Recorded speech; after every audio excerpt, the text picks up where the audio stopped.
Hola a todos. Hoy es jueves, 16 de abril de 2026, y tenemos con nosotros a nuestros queridos amigos Richard Wolff y Michael Hudson. Bienvenidos de nuevo, Richard y Michael. Welcome back, Richard and Mike. Antatuli estar aquí. Let me start, Richard, with you and Déjame empezar contigo, Richard, y con el bloqueo en el estrecho de Hormuz, que es la nueva política de la administración Trump para afrontar lo que está ocurriendo allí. El objetivo principal del bloqueo es limitar la capacidad de Irán para exportar petróleo y otros productos energéticos. Esto es lo que hemos sabido hasta ahora, gracias a tankertrackers.com. Han informado de una confirmación visual que muestra que Irán ha enviado 9 millones de barriles de crudo, y esta exportación salió del Golfo de Omán desde que comenzó el bloqueo estadounidense. Hace 3 días partieron otros 2 millones de barriles. Esto demuestra que, de alguna manera, el bloqueo está funcionando para Estados Unidos. Pero hoy hemos tenido una comparecencia del secretario de Guerra de Estados Unidos, Pete Hegseth. Esto fue lo que dijo. Secretary of War of the United States, Pete Hegseth. Here is what he said. Gracias. Como han dicho nuestros negociadores, Irán puede elegir un futuro próspero, un puente de oro, y esperamos que lo haga por el bien del pueblo iraní. Mientras tanto, y durante todo el tiempo que sea necesario, mantendremos este bloqueo que ha sido un éxito. Pero si Irán elige mal, entonces se enfrentará a un bloqueo y a bombardeos sobre su infraestructura, su red eléctrica y su energía. Y al mismo tiempo, el secretario del Tesoro, Scott Bessent, junto con nuestros compañeros del Tesoro, están poniendo en marcha la Operación Furia Económica para aumentar al máximo la presión económica sobre todo el gobierno. A Irán le decimos, elegid con sabiduría. So what does that mean? The economic fury in 3 ¿Qué significa eso, la furia económica? En 3 días, las sanciones que levantaron a Irán y a Rusia las van a volver a imponer.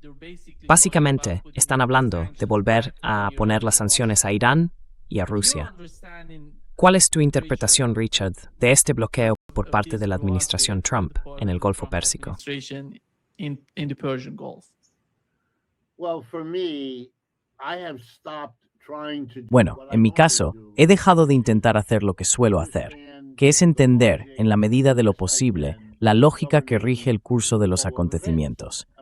Quiero decir, en parte es lo que creo que toda persona que piensa intenta hacer, dar sentido a lo que va ocurriendo para poder contar una historia coherente sobre ello. Pero eso siempre parte de la idea de que hay algún tipo de estrategia o de plan coherente detrás de todo esto. Y ya no creo que sea así. Estoy viendo a gente que literalmente va improvisando de un día para otro, de una hora a otra, y además muy mal asesorada. Para mí está clarísimo que no entendieron la solidaridad del pueblo iraní con su propio régimen. Así que todas esas fantasías sobre los iraníes levantándose, o sobre las divisiones dentro de la sociedad iraní, que los harían, digamos, cómplices de alguna manera de Estados Unidos y que permitirían imaginar a Estados Unidos deshaciéndose de un gobierno decadente sin que a nadie le importara demasiado. Totalmente no se sostiene.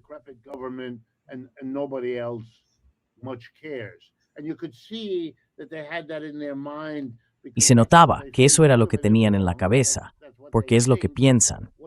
Por cierto, están equivocados, pero eso es lo que creen que pasó en Venezuela. Así que estaban como extrapolándolo. Se equivocaban. Y además, se equivocaban al no entender que los iraníes tienen capacidades con misiles y drones muy por encima de lo que nunca se había mencionado en cuanto a lo que uno debía esperar de ellos. Por eso se siguen oyendo esas afirmaciones absurdas. Hemos en Marena, hemos terminado tu ejército. Al menos en qué. Okay, we have removed their army. Okay, if you remove them, so what? What we know is that they were able to hit. Lo que sabemos es que fueron capaces de alcanzar las 13 bases militares estadounidenses en la zona del Golfo. Lograron penetrar y destruir algunas, y además atravesaron todas las defensas, tanto la Onda de David como la Cúpula de Hierro en Israel. Así que pueden responder, ¿y ahora qué vamos a hacer?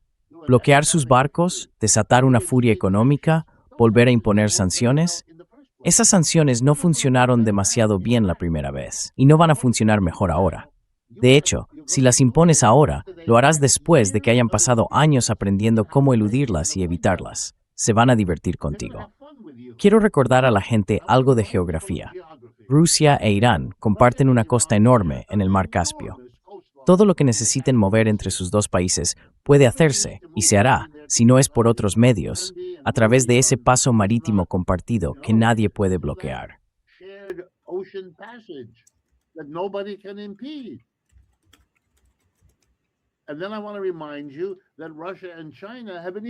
Y quiero recordarte que Rusia y China comparten una frontera terrestre aún más extensa. Así que, si China tiene, como dijo Paul Krugman en su columna de ayer, una base industrial más grande que la de Estados Unidos, Reino Unido, Francia y Alemania juntas, entonces sabemos que China tiene la capacidad de producir drones y misiles sin límite, enviarlos a Rusia y que Rusia puede entregárselos a Irán. Pero eso no lo vas a poder detener. Tu bloqueo económico no puede impedirlo. Sí, puede que durante un tiempo consigas limitar la exportación de petróleo iraní, aunque me imagino que muy pronto entenderán que pueden usar el Mar Caspio, junto con Rusia y China, como vías alternativas para colocar el petróleo iraní en el mercado mundial. No debería ser tan complicado.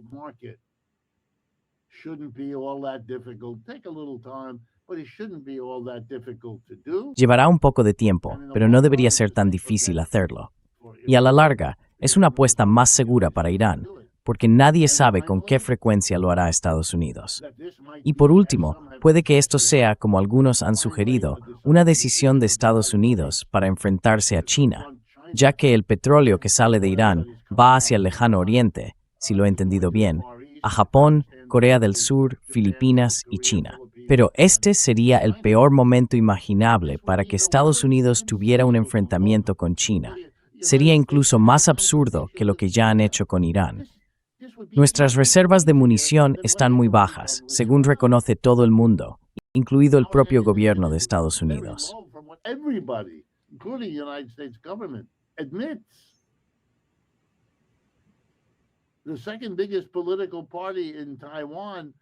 El segundo partido político más grande de Taiwán, su líder, acaba de ir a China para negociar un acuerdo. Así que la enemistad que había antes es mínima en comparación con lo que fue. Están ocurriendo cambios, y todo el mundo está reaccionando de forma negativa hacia Estados Unidos. Si los aranceles no les molestaron, bueno, entonces la guerra en Irán sí lo ha hecho. No he visto una hostilidad mayor hacia Estados Unidos en toda Europa en las últimas 6 semanas de la que estoy viendo ahora. Nunca había visto algo así en mi vida. Ahora bien, esos son factores intangibles, pero no por eso dejan de ser muy importantes. Apoyar a Estados Unidos ahora, en una situación complicada con China, es una tarea mucho más difícil que en cualquier otro momento desde la Revolución China de 1949. Es una estupidez monumental lo que están haciendo. Stupefyingly stupid what they're doing. But, back to my beginning, I'm no longer... Pero volviendo al principio, ya no me baso en lo que acabo de decir. Puede sonar increíblemente absurdo, pero fíjate en lo que acabamos de ver. El presidente de los Estados Unidos criticando duramente a los aliados europeos por no ayudar a su país, cuando ni siquiera los consultó antes de la invasión.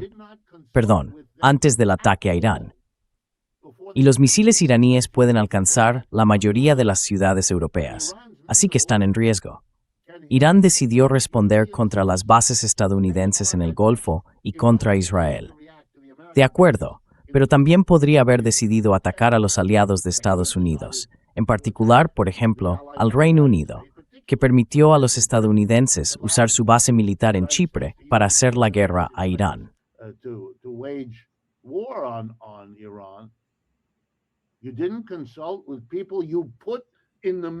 No consultaste con la gente a la que metiste en medio de una guerra y luego te enfadas porque no te apoyan.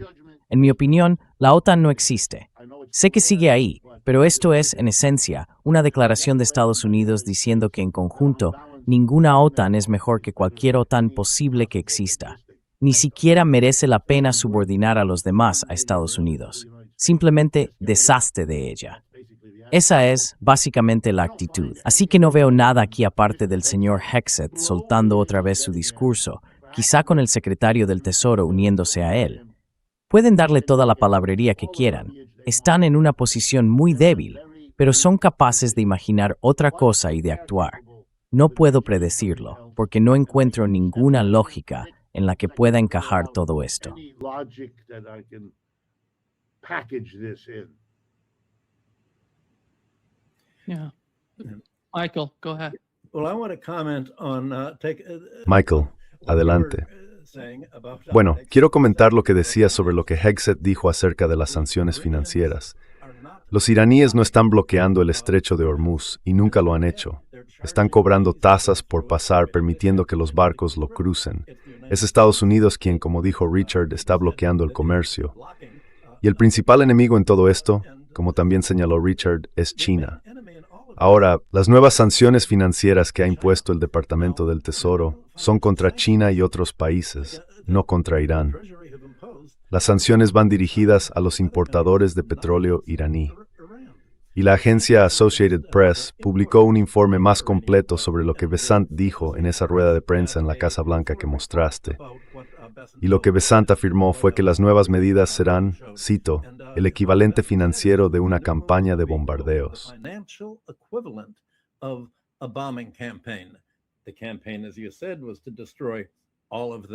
La campaña, como decías, consistía en destruir todos sus puentes, toda su economía.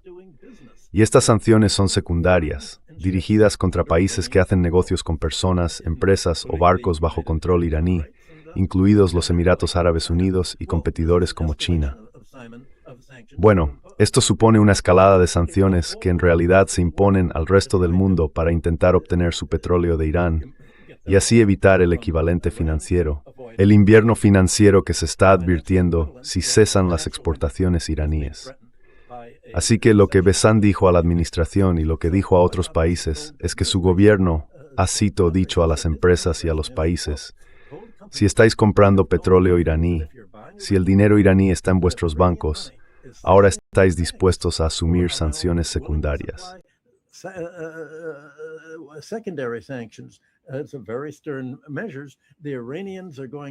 Son medidas muy severas. Es un intento de castigar a los países que tienen cualquier tipo de relación con Irán. En el fondo, lo que se le está diciendo a China es: queremos que sigas nuestra política y que no importes el petróleo que necesitas, porque queremos que te unas a nuestras sanciones. Bueno, eso evidentemente es una fantasía.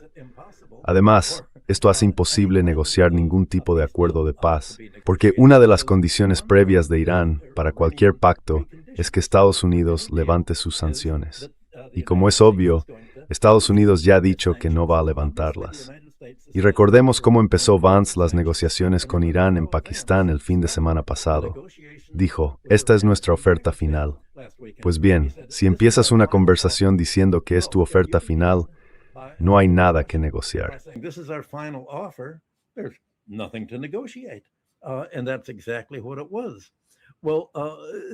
Y eso fue exactamente lo que pasó. Bueno, lo que Estados Unidos ha estado haciendo, aparte de las sanciones, es que Wilkerson, a quien has tenido en tu programa, y con razón, muchas veces, dice que Estados Unidos está bombardeando las redes ferroviarias de China que intentan conectar con Irán. Ahora recordemos que allá por el siglo XIX, en torno a los años 1870 y 80, el primer intento occidental de acceder a Irán lo hizo el fundador de Reuters, una agencia de noticias, que además era escritor. Él decía que Irán era importante como punto de transporte.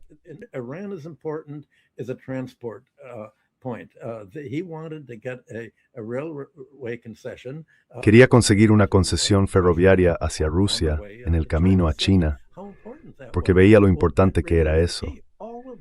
Y bueno, ahí está la clave. Todo esto gira en torno a China.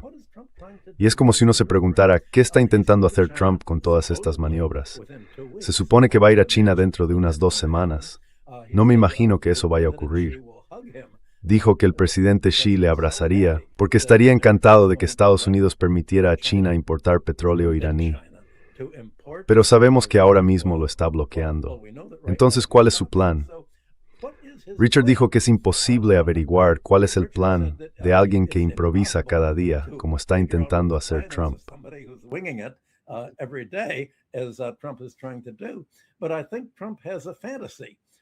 Pero creo que Trump vive en una fantasía. Detrás de ese plan imaginario está la idea de que irá a China y dirá algo así como, bueno, ya sabes, os hemos bloqueado el petróleo durante las últimas semanas. Es como si Trump no supiera que China ya ha aumentado enormemente sus reservas de petróleo. Quiere decir, bueno, os permitiremos importar petróleo iraní e incluso quizá otros países también puedan hacerlo. Pero tenéis que devolver algo. Tenéis que eliminar vuestros controles a la exportación de tierras raras y de todas las demás materias primas que queremos. Y con los ordenadores lo mismo. Tenéis que eliminar todo eso. Y por cierto, os hemos impuesto aranceles del 50%. Tenéis que aceptar todo esto. Es una fantasía absoluta. De eso se trata realmente.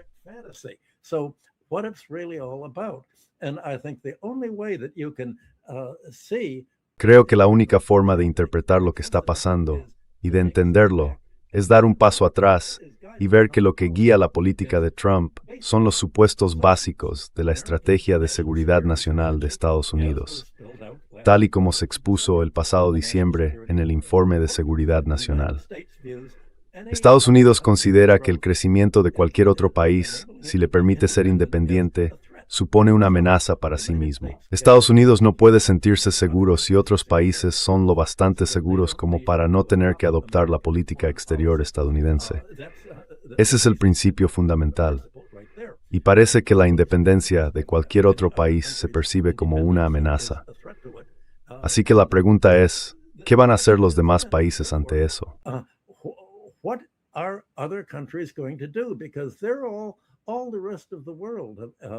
Porque el resto del mundo, desde Asia, incluso Europa Occidental, hasta el llamado Sur Global, está atrapado en este efecto bloqueo del comercio de petróleo, que va a provocar un invierno financiero para ellos. Si esto dura más de unos pocos meses, y parece que así será, porque no hay reconciliación con China. China no va a decir, bueno, de acuerdo, cedemos, vamos a permitir que el comercio se reanude y exportaremos las materias primas que necesitáis para vuestro ejército, para fabricar las bombas que nos van a destruir. Es una locura. Así que la estrategia de Irán, entendiendo que esta es la estrategia estadounidense, es decir, vale, otros países están permitiendo que Estados Unidos e Israel nos ataquen y amenacen con, como dice Trump, destruir nuestra civilización eliminando nuestros medios de producción, nuestras centrales.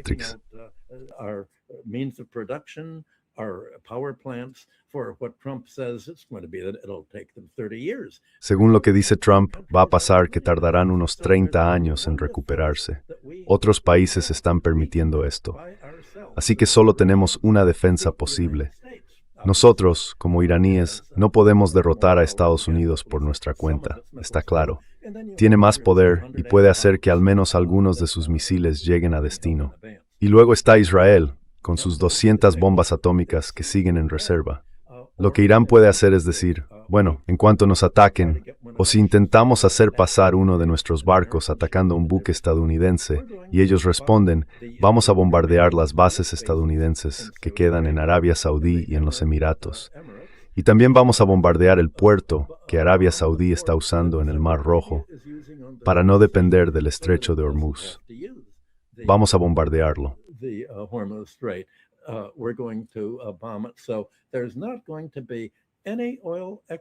Así que no se va a exportar nada de petróleo desde ninguno de nuestros países árabes vecinos de la OPEP. Vamos a bombardear también sus instalaciones, porque no vamos a soportarlo solos. Vamos a hacer caer al resto de los países de la OPEP que están cerca de nosotros. Y entendemos la amenaza, y esperamos que vuestros países también la entiendan, incluidos Japón, Corea, Europa Occidental y otras partes de Asia. Lo que las sanciones estadounidenses y la guerra de Estados Unidos contra nosotros nos están obligando a hacer para defendernos es lo que os va a afectar a vosotros. Van a paralizar vuestras economías por falta de petróleo. Cuando no tengáis petróleo, ni fertilizantes, ni azufre, ni el helio que ya ha sido destruido en Qatar, entonces se romperá toda la cadena de productos industriales necesaria para mantener vuestra economía en marcha.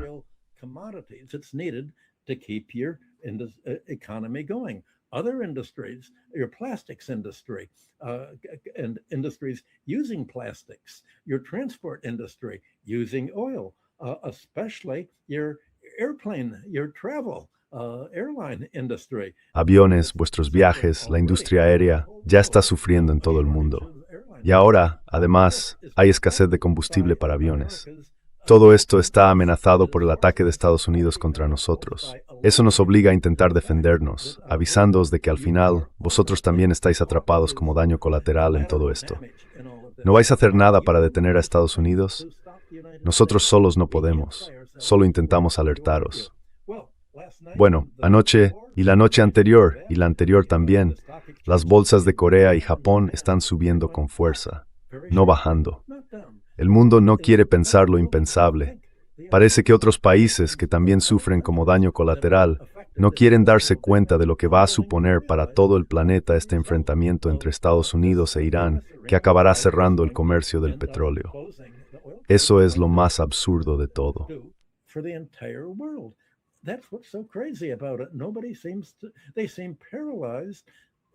Parece que nadie se da cuenta o están paralizados, sin entender que la única forma de evitar una depresión tan grave como la de los años 30 es detener activamente a Estados Unidos, imponiéndole sanciones, negándose a seguirle el juego. Eso es lo más absurdo de todo esto. Y por lo que veo, bueno, por ejemplo, Larry Johnson dijo hoy que sus contactos dentro del Departamento de Defensa le han contado que Estados Unidos acaba de mover un montón de tropas adicionales a la región. Mantener allí a esas tropas y a los barcos durante mucho tiempo es muy difícil. Él cree que este fin de semana habrá un ataque. Y sabrás que va a haber un ataque si Estados Unidos dice queremos negociar. Eso siempre significa, ya sabes, que pueden eliminar a los negociadores y luego atacar por sorpresa. Así que están las cosas ahora mismo.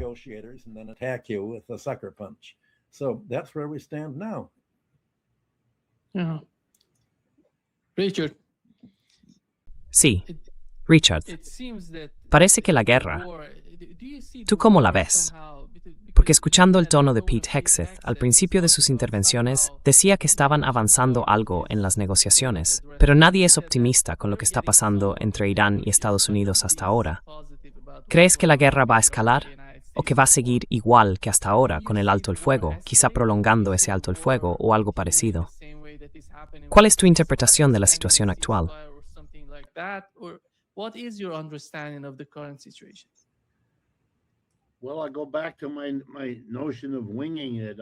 Bueno, vuelvo a mi idea de que están improvisando. No creo que tengan un plan claro. Están probando todo lo que se les ocurre, y si algo parece funcionar, sea lo que sea que eso signifique, si algo parece ir bien, entonces hacen un poco más de eso. Quieren amenazar, y por eso envían más tropas. Pero según todo lo que me han contado personas como Larry Johnson, haría falta muchísima más gente de la que tienen ahora en esa región para poder hacer algo. Irán tiene un ejército grande, y eso va a ser un problema serio. Y si recuerdas, tuvimos 500,000 de soldados en Afganistán, tuvimos 500,000 o más en Vietnam, y así sucesivamente. Así que no está nada claro qué pueden hacer con o sin tropas para empezar.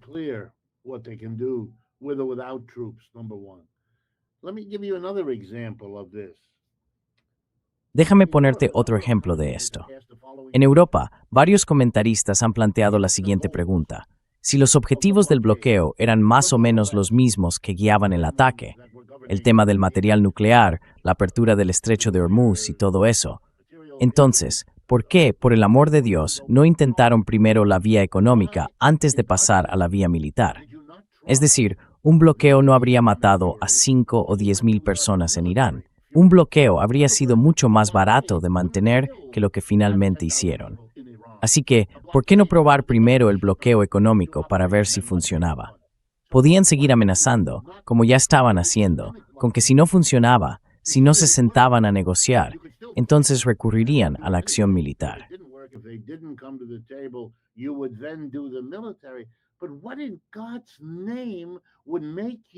Pero, ¿qué demonios te haría elegir la opción militar primero y recurrir al bloqueo solo cuando lo militar no funcionó? Es una locura. Haces lo más barato, lo menos dañino políticamente, ideológicamente. Dios mío, ¿por qué?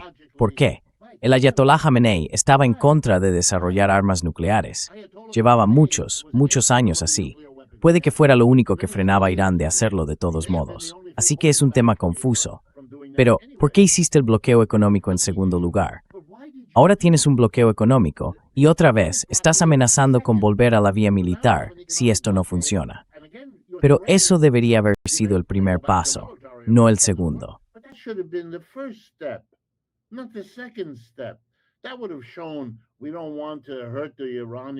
Eso habría demostrado que no queremos hacer daño al pueblo iraní. Solo queremos bla, bla, bla. Podríais haber contado esa historia, pero no lo hicisteis. No veo la lógica aquí. No veo una estrategia clara. Lo que veo es una falta total de comprensión de a qué se enfrentaban.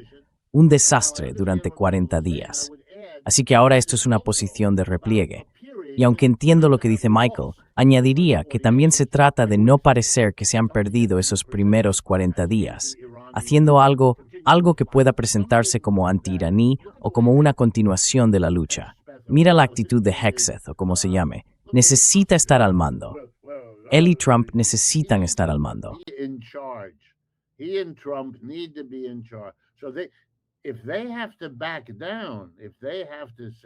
Si tienen que dar marcha atrás, si tienen que, digamos, acordar un alto el fuego durante 2 semanas, entonces tienen que inventarse otra cosa para que parezca que siguen luchando. Así que ahora van diciendo, vamos a desafiar a China, vamos a sancionar al mundo. Ahí lo tienes otra vez. Antes iba a poner aranceles al mundo y ahora va a sancionar al mundo. Míralo. Es un intento desesperado de seguir haciendo algo que no funciona. Y está muy frustrado porque no funciona. Los aranceles no funcionaron. De verdad que no. Costaron muchísimo más de lo que aportaron. Mira, los ingresos del Tesoro de Estados Unidos rondan los 150,000 millones de dólares por un año de aranceles. Eso es totalmente insuficiente para afrontar el déficit y con su impulso a un mayor gasto militar.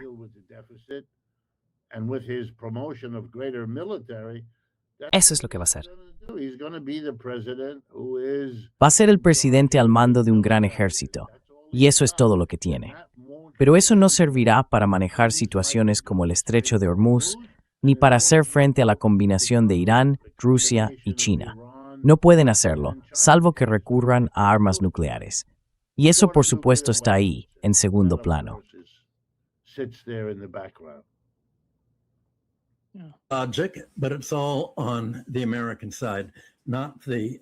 Lógica, sí, pero toda está del lado iraní, no del lado estadounidense.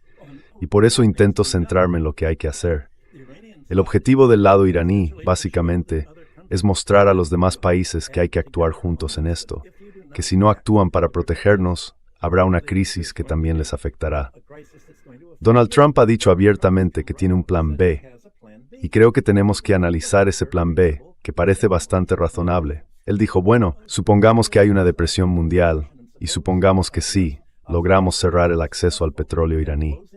Al final, saldremos ganando, porque según Trump, Estados Unidos es autosuficiente en petróleo y gas. Y de hecho, ¿qué pasará si el resultado del ataque a Irán y de la respuesta iraní es que se detenga el comercio de petróleo?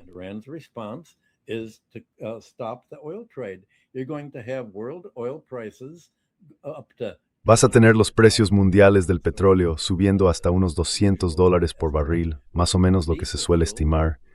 El diésel va a subir mucho más y también el queroseno para los aviones. Los precios del gas natural licuado también van a ser más altos. Y lo que ha dicho Trump es que esto va a ser una bonanza para las empresas estadounidenses de gas, gracias a la fracturación hidráulica. Tenemos mucho gas natural licuado. De hecho, lo que ha pasado en los últimos meses, sobre todo en el último, es un enorme aumento de las exportaciones de gas natural licuado y de petróleo de Estados Unidos. Y la razón por la que esas exportaciones no han provocado una escasez en el mercado estadounidense es que el gobierno de Estados Unidos ha estado liberando sus reservas de petróleo al mercado.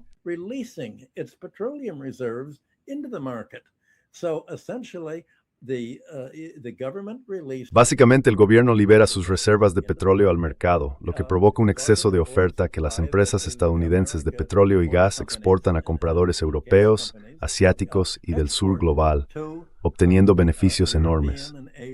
Y Trump cree que Estados Unidos saldrá menos perjudicado que otros países, y que eso es ganar. Según él, estás ganando si eso provoca una crisis allí. Trump dice, bueno, si todos están en crisis, nosotros controlamos los puntos de estrangulamiento y podemos aliviar la crisis. Podemos decir, de acuerdo, os dejamos volver a comerciar con Irán. Esto es lo que tenéis que ceder, y esto es lo que Irán tiene que hacer para que todo esto funcione. Esa es la fantasía que tiene Trump. Lo que se está dejando fuera de todo esto, como suelo decir en tu programa, Nima, es la dimensión financiera.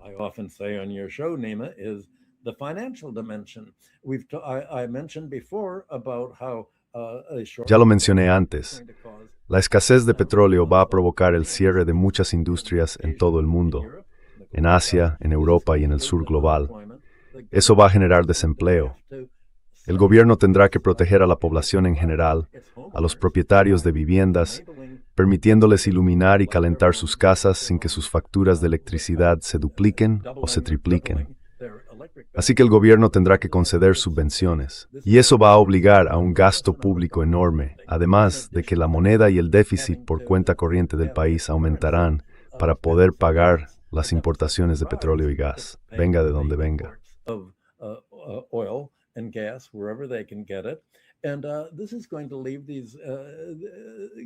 Y esto va a dejar a los gobiernos sin capacidad para pagar su deuda externa. Pero también va a dejar a las empresas que han tenido que cerrar sin poder pagar sus deudas corporativas, porque han tenido que detener sus operaciones y ya no pueden generar los ingresos que habían previsto para pagar a sus bancos, a sus tenedores de bonos y a sus demás acreedores. Así que va a haber toda una cadena de repercusiones por la pirámide de deuda financiera que se ha formado. Y, al igual que en 1929, Estados Unidos era la economía más apalancada por deuda del mundo, lo que hizo que se convirtiera en uno de los países que más sufrió durante la Gran Depresión.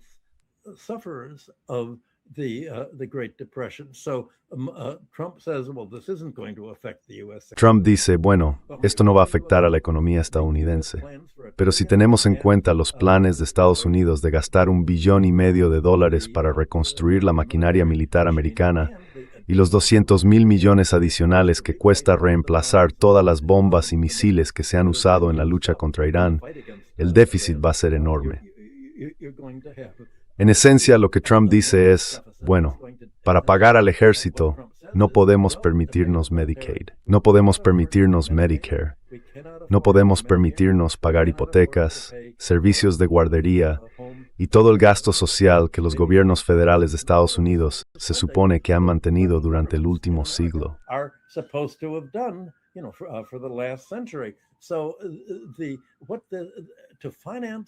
Así que financiar esta guerra en los términos que Trump ha planeado implica un recorte total, una crisis social enorme para cualquiera que no sea millonario. Si dependes del dinero que ganas trabajando para encender la luz de tu casa y pagar tus facturas y el desempleo sigue creciendo aquí, no vas a poder hacerlo.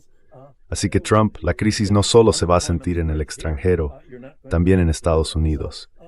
Y del mismo modo que los mercados bursátiles en Asia dicen, bueno, esto es un problema demasiado grande como para pensarlo. Esperemos que América consiga salir adelante. América no va a conseguirlo.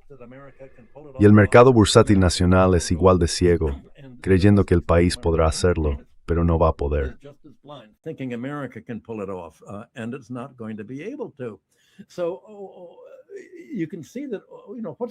Así que como puedes ver, ¿qué va a pasar cuando se asiente el polvo?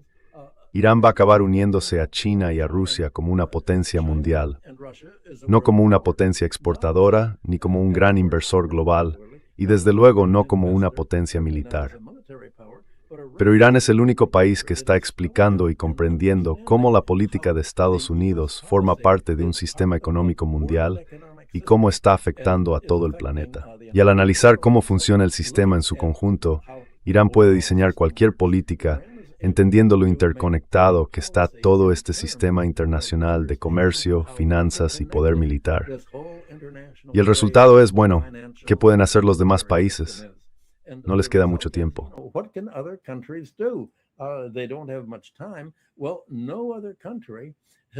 Bueno, ningún otro país ha dado un paso al frente para acusar a Donald Trump y a Hegseth de ser criminales de guerra. Pero Trump lo ha disfrutado. Ha presumido diciendo, soy un criminal de guerra, puedo hacer lo que quiera. En Estados Unidos no tenemos que seguir el derecho internacional. Tenemos nuestro propio orden basado en reglas. Por eso siempre hemos insistido en tener poder de veto en cualquier institución a la que nos unamos. Las Naciones Unidas, el Fondo Monetario Internacional, el Banco Mundial, nunca permitiremos que otros países nos digan lo que tenemos que hacer, como intentan ahora invocando la Carta de la ONU, imponiendo el derecho internacional y las normas de una guerra civilizada. Así que esta es la única forma en que otros países pueden acabar respondiendo.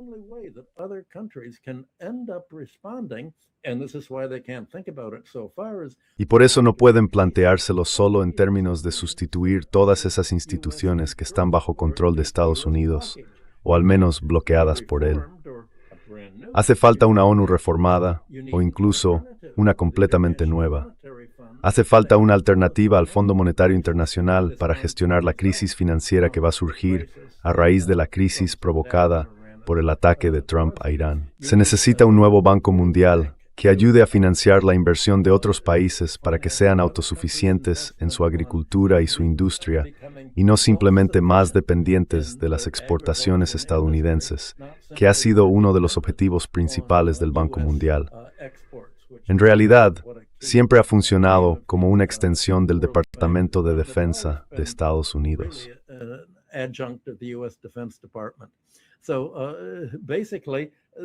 Básicamente, el mundo tiene que despertar, y no lo está haciendo. Y Estados Unidos dice, bueno, ya sabes, estamos en una lucha, un choque de civilizaciones. Nuestra democracia, estamos apoyando la democracia mundial, apoyamos la democracia en Israel, apoyamos la democracia en Irán, quiero decir en Ucrania. Eso es lo que estamos haciendo. Pero esto no es, obviamente, no es una lucha, un choque de civilizaciones. Es una lucha dirigida por Estados Unidos contra todos los principios básicos de la civilización, tal y como se han desarrollado en los últimos siglos. Eso es lo que realmente está en juego en todo esto. Y el desarrollo de esta situación es exactamente lo que Irán está viendo. Y por lo visto, ningún otro país está dispuesto todavía a enfrentarse a ellos.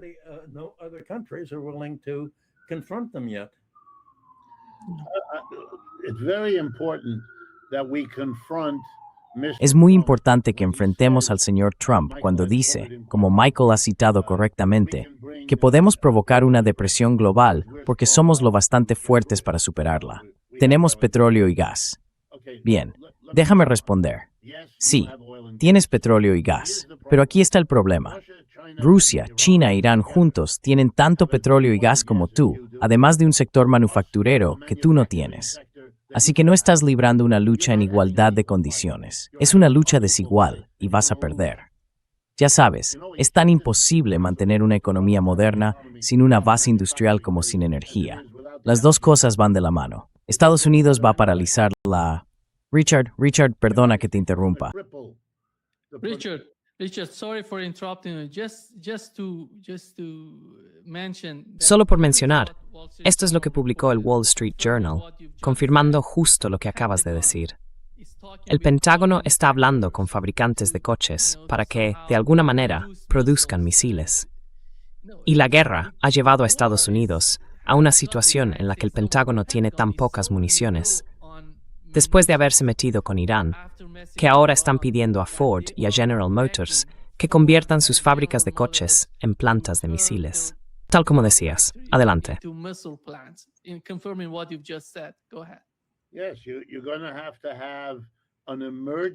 Sí, vas a tener que tener un plan de emergencia. Vas a tener que intentar compensar la pérdida de tu base industrial. Pero no puedes recuperar en poco tiempo lo que te llevó 40 años perder. Esas empresas no van a volver. Puedes crear incentivos y ofrecerles, como seguro que harán, precios absurdos por esas armas. Pero ya sabes, tus propios comentaristas, entre otros, señalaron que ya estaban peligrosamente bajos de municiones por Ucrania, incluso antes de que empezara su conflicto con Irán. Así que ahora es peor, y por eso puedes ver un titular como ese.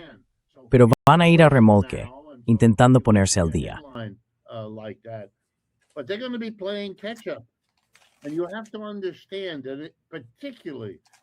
Y hay que entender que, sobre todo en el ámbito de la manufactura, ponerse al día no ocurre tan rápido. Es decir, Rusia, China e Irán, que ahora tienen la ventaja de contar con un sector industrial desarrollado, van a exprimir esa ventaja cada vez más. A Estados Unidos le va a costar cada vez más competir en la economía mundial. ¿Por qué? Porque los rusos y los chinos van a usar su ventaja industrial para impulsar la producción de todos los bienes modernos, transporte ferroviario, automóviles y así sucesivamente. No quieres entrar en una competencia así con un titular como el que acabas de mostrar, con el Pentágono apareciendo.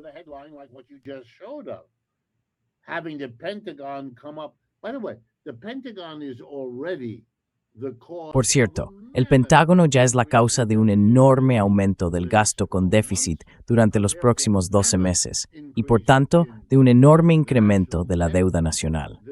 El Tribunal Supremo ha eliminado el derecho arancelario. No estaba funcionando muy bien y ahora no generará nada o casi nada de dinero. Así que estamos en una situación muy peligrosa. Eso va a hacer subir los tipos de interés. Fíjese, el señor Powell, de la Reserva Federal, ha dejado claro en los últimos días, lo que le ha causado problemas con Trump, que ya no van a bajar los tipos de interés. Ahora están hablando de subirlos, como medida de preparación ante las consecuencias inflacionarias del aumento de los precios del petróleo y la energía.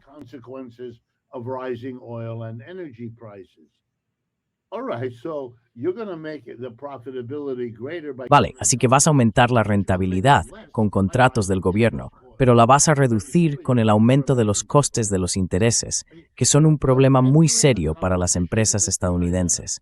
Estás entrando en una competencia con China, en unas condiciones malas, y de hecho las vas a empeorar permitiendo una crisis global que chinos, rusos e iraníes pueden afrontar con energía y capacidad industrial.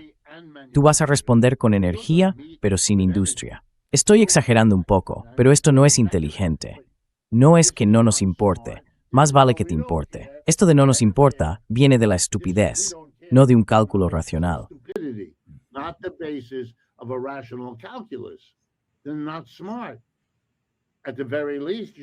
No son inteligentes. Como mínimo, no deberías hacer esto durante otros 10 años. Y después deberías poner en marcha un programa urgente de industrialización durante la siguiente década. Pero no van a hacerlo. No están dando ninguno de esos pasos. Están recortando en infraestructuras, recortando en el Sistema Nacional de Salud, y eso está paralizando la industria estadounidense. No puede competir. Tiene que pagar el seguro médico de todo el mundo. Somos un imperio en declive y podemos retorcernos, fingir, hacer discursos grandilocuentes, pero no estamos cambiando ese declive. Todo lo que hizo Gran Bretaña durante los 2 últimos siglos no evitó el final del Imperio Británico.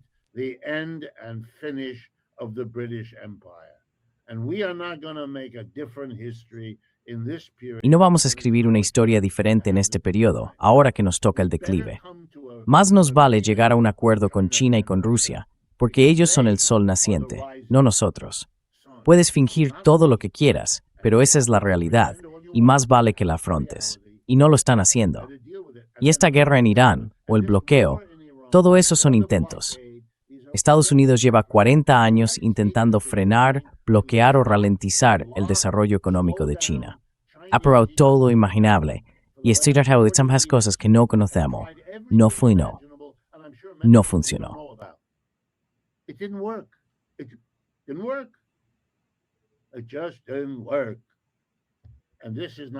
Simplemente no funcionó. Y esto tampoco va a funcionar. Bueno, Richard dice que Estados Unidos va a perder, y me alegra que haya mencionado el Imperio Británico, porque en la página editorial de hoy del Financial Times hay un artículo estupendo titulado «Irán es el Suez de Estados Unidos». Hace 70 años hubo una crisis por el canal de Suez que acabó con el poder británico.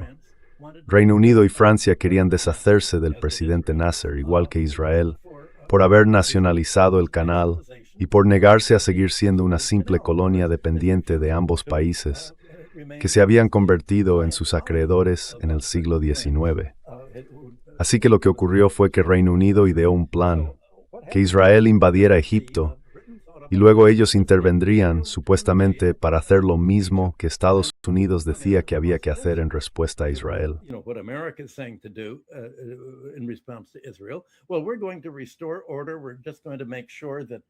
Bueno, vamos a restablecer el orden. Vamos a asegurarnos de que Israel no destruya Egipto, y vamos a enviar tropas. La idea era que esas tropas derrocaran a Nasser y pusieran a un dictador afín al mando de Egipto. Pero eso no funcionó, porque el presidente Eisenhower hizo algo que, según el artículo, fue la única aplicación exitosa de sanciones económicas estadounidenses que ha funcionado. Eisenhower bloqueó que el Fondo Monetario Internacional rescatara a Reino Unido de su problema de pagos, de los costes de intentar controlar el canal de Suez, y se negó a apoyar a los británicos. El resultado fue que Reino Unido y Francia perdieron, Nasser ganó, y ahí terminó el poder británico. And that ended Britain's power right there. 70 years ago, all about the fight to control a canal. Hace 70 años, todo giraba en torno a la lucha por controlar un canal que las potencias occidentales perdieron frente a Egipto. Y ahora, parece que Estados Unidos ha perdido frente a Irán, que, como hemos mencionado antes, durante 50 años ha tenido como principal base el control del estrecho de Hormuz. Y eso es exactamente lo que ha hecho. Uno pensaría que todo esto podría haberse resuelto. Todo estaba ya explicado antes, sin que pasara nada. Quiero añadir otro comentario que Richard ha señalado con razón.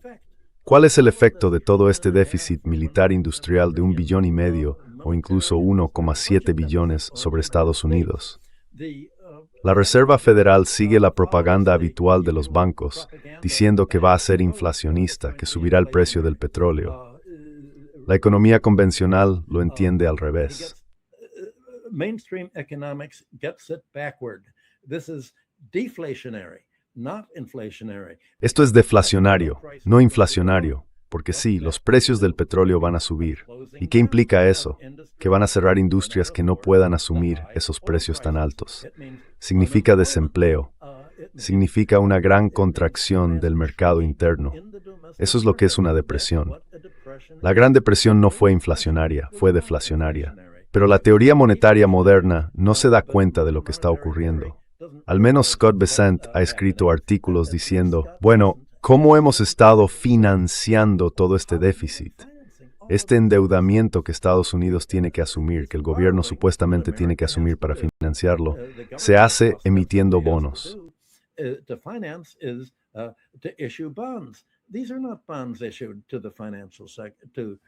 Estos no son bonos emitidos para el sector financiero. Son bonos financiados por la Reserva Federal imprimiendo dinero. Ha habido un enorme aumento en las tenencias de esta deuda por parte de la Reserva Federal. Lo que ha hecho la Reserva Federal es financiar la deuda a través del sector financiero para que éste pueda sostener ese enorme volumen de deuda apalancada acumulada por el capital privado y todas las firmas de capital privado. Ahora, en Wall Street, desde Jamie Dimon hasta los de más abajo, todos han dicho que va a haber un colapso del capital privado.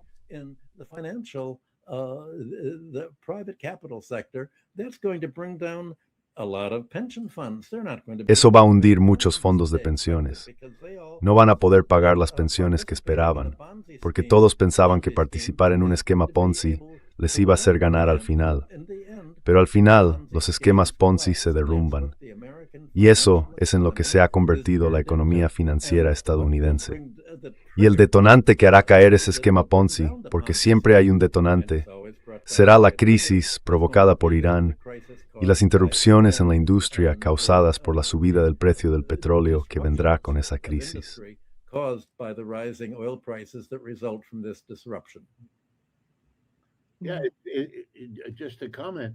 Sí, solo por comentar, siempre queda abierta la cuestión de si una subida en el precio de cualquier insumo puede acabar provocando una subida general de precios más adelante, o si por el contrario puede generar deflación porque destruye la demanda.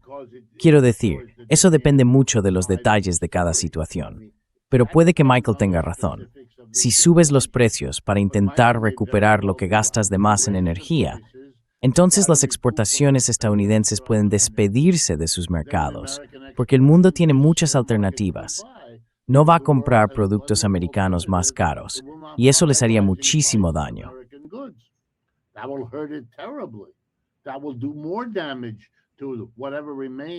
Eso va a causar aún más daño a lo poco que queda del sector manufacturero en este país, que ya no es gran cosa, y también a lo que queda del único sector realmente dinámico que tenemos, el de la alta tecnología, donde los chinos ya están compitiendo prácticamente de igual a igual. Y ellos van a tener un periodo mejor por delante que Estados Unidos, que carga con todo el peso del déficit y del aumento del precio de la energía. No es una situación con la que se pueda jugar en medio de una furia económica. Ya sabes, esto es bla bla, porque tu situación es difícil y te estás volviendo desesperado.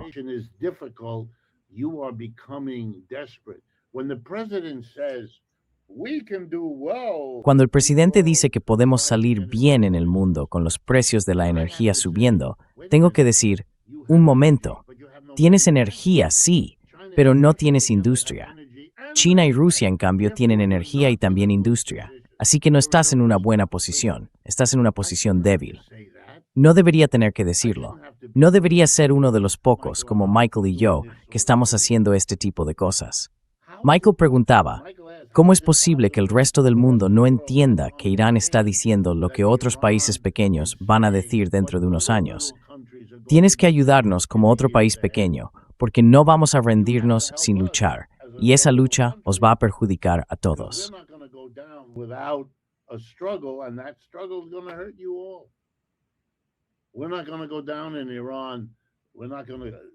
No vamos a rendirnos en Irán. No vamos a echarnos atrás sin hacer todo el ruido posible, y eso ya lo han hecho. Quiero decir, lo han hecho en los últimos 40 días. Cerraron el estrecho, salvo para los barcos que ellos mismos dejaron pasar. Cuando miro el mapa, con todos esos petroleros en el Golfo Pérsico y luego en el Mar Arábigo, al otro lado, veo que han tenido éxito. Han demostrado de lo que son capaces. Y el paralelismo con Suez es evidente, por supuesto. El Canal de Panamá y su posición, su papel, también deberían serlo. Es un país extraño, creado para dar a Estados Unidos un control indirecto. Ahora quiere hacerlo directo otra vez, de ahí el señor Trump. Esto es un intento de detener la historia.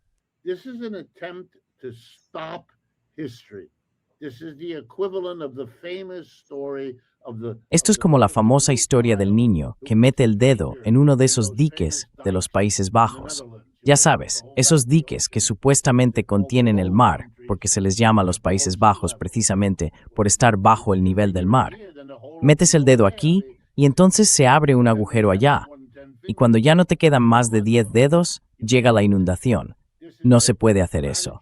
Es una estrategia desesperada, en lugar de sentarse con los rusos y los chinos para buscar una solución, que sería lo más sensato.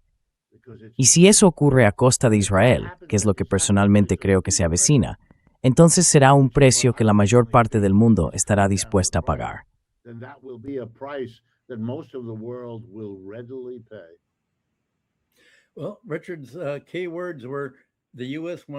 Bueno, las palabras clave de Richard fueron que Estados Unidos quiere detener la historia. Su estrategia es que Estados Unidos quiere destruir cualquier industria o cualquier país que no pueda controlar. Eso lo pone en contra del resto del mundo. Y hasta ahora el resto del mundo no ha luchado contra eso. Así que supongo que lo que todos esperamos es que si las cosas siguen su curso natural, finalmente otros países reaccionen y digan no queremos que nos controlen, queremos nuestra propia soberanía. Eso es precisamente lo que las Naciones Unidas se suponía que debían garantizar según su Carta de Soberanía para todas las naciones y de no injerencia en los asuntos internos de cada país.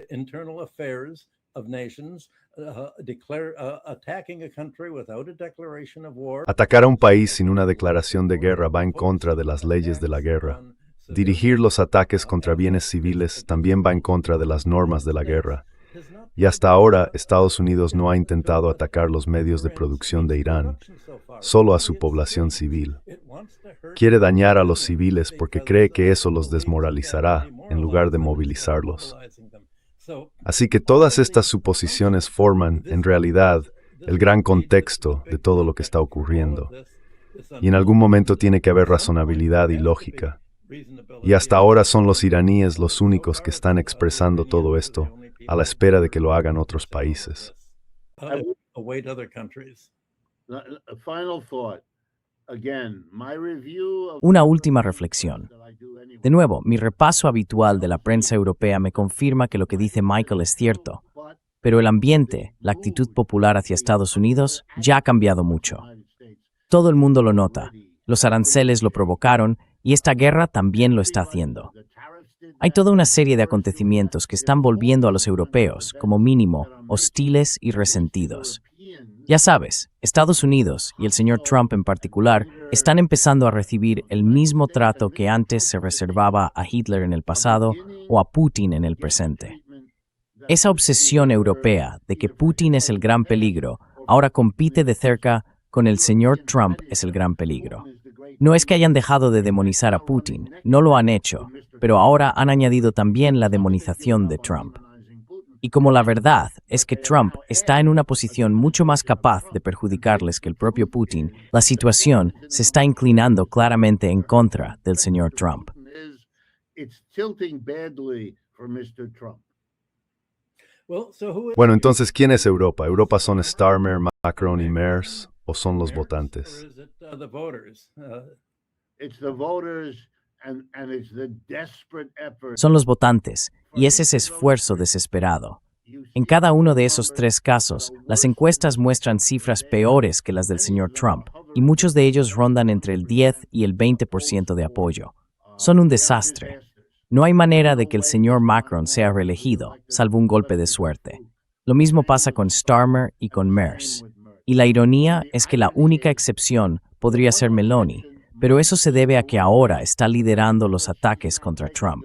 Puede aprovechar el ataque de Trump al Papa y lo utiliza para reforzar su propio apoyo. Pero es un apoyo que en el fondo se construye sobre el rechazo a Trump. But it's a support wrapped up in anti-Trump.